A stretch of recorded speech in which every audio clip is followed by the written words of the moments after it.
The Tale of Johnny Town-Mouse by Beatrix Potter. Johnny Town-Mouse was born in a cupboard. Timmy Willie was born in a garden.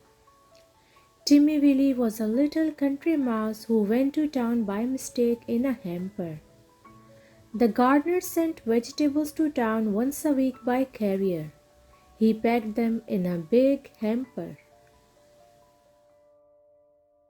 The gardener left the hamper by the garden gate so that the carrier could pick it up when he passed.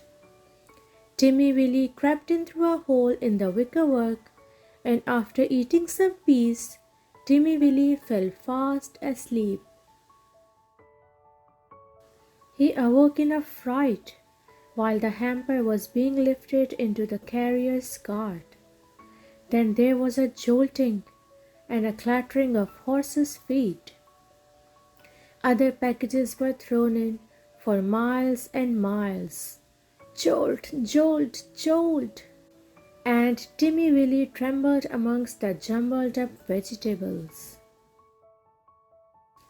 At last the cart stopped at a house, where the hamper was taken out, carried in, and set down. The cook gave the carrier sixpence. The back door banged and the cart rumbled away. But there was no quiet. There seemed to be hundreds of carts passing.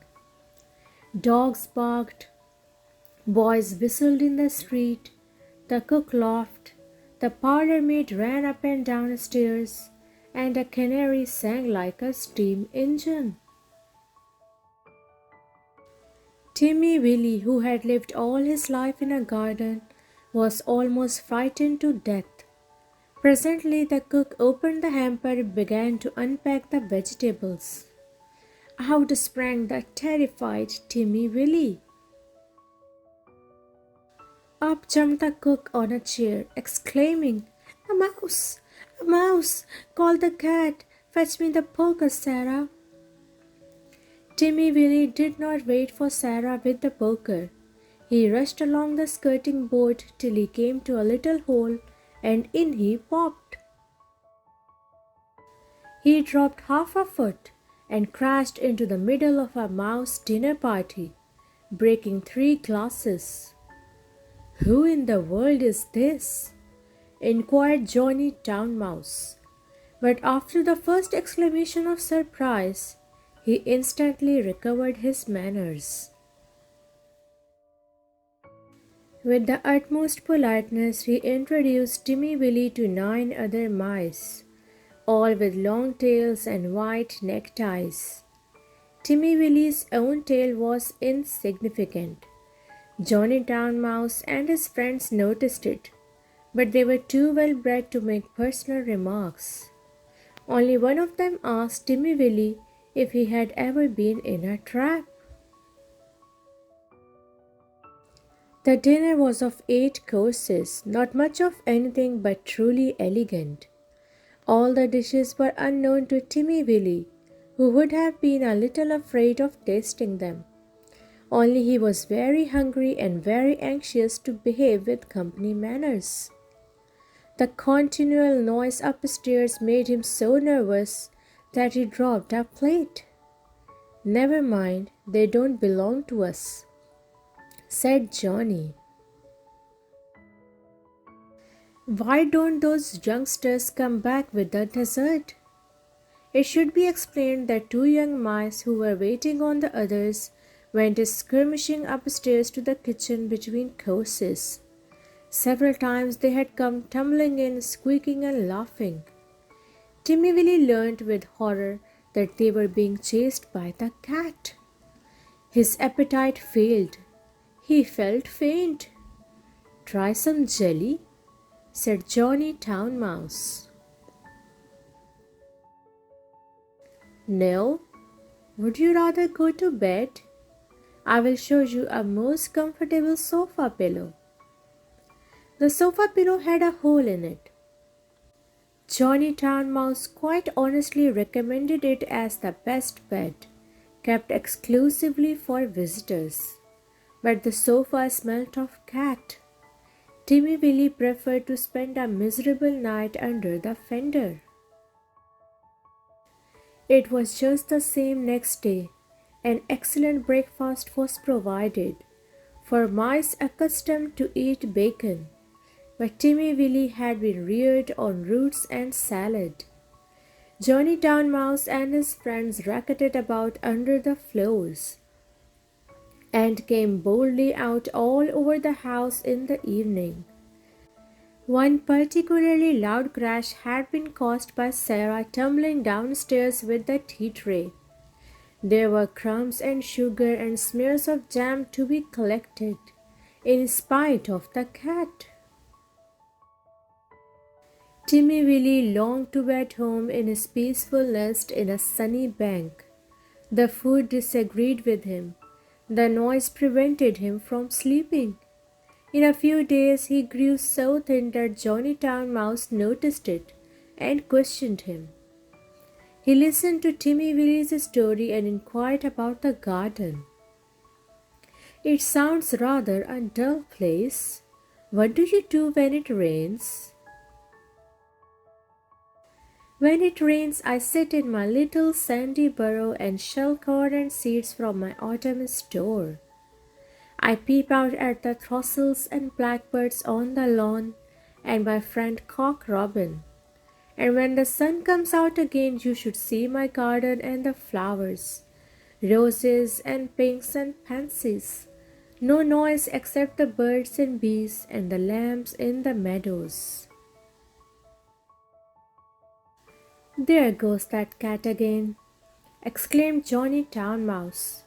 When they had taken refuge in the coal cellar, he resumed the conversation. "I confess I am a little disappointed. We have endeavored to entertain you, Timothy William." "Oh, yes, yes, you have been most kind, but I do feel so ill," said Timmy Willie. "It may be that your teeth and digestion are unaccustomed to our food. Perhaps it might be wiser for you to return in the hamper." "Oh, oh!" cried Timmy Willie. "Why, of course, for the matter of that, we could have sent you back last week," said Johnny rather huffily. "Did you not know that the hamper goes back empty on Saturdays?" So Timmy Willie said goodbye to his new friends and hid in the hamper with a crumb of cake and a withered cabbage leaf. And after much jolting, he was set down safely in his own garden. Sometimes on Saturdays he went to look at the hamper lying by the gate, but he knew better than to get in again. And nobody got out, though Johnny Town Mouse had half promised a visit. The winter passed, the sun came out again.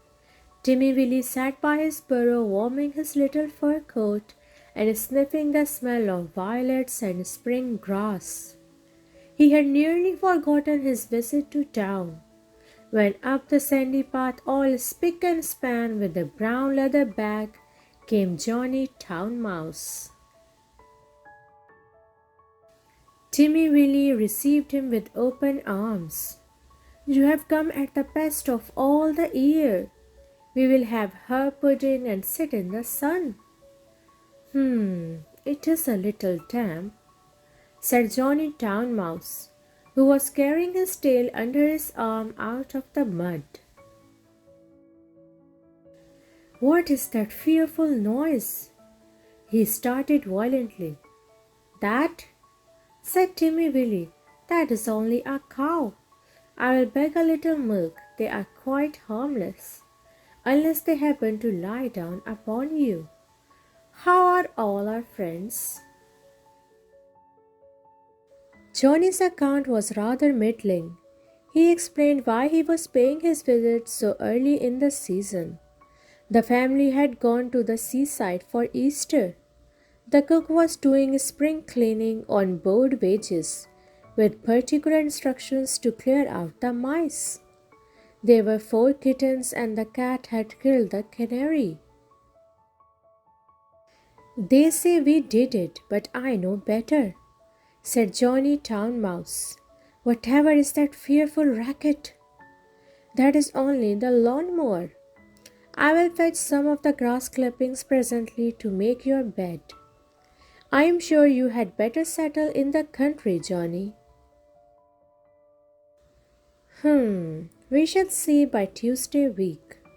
The Hampers is stopped while they are at the seaside.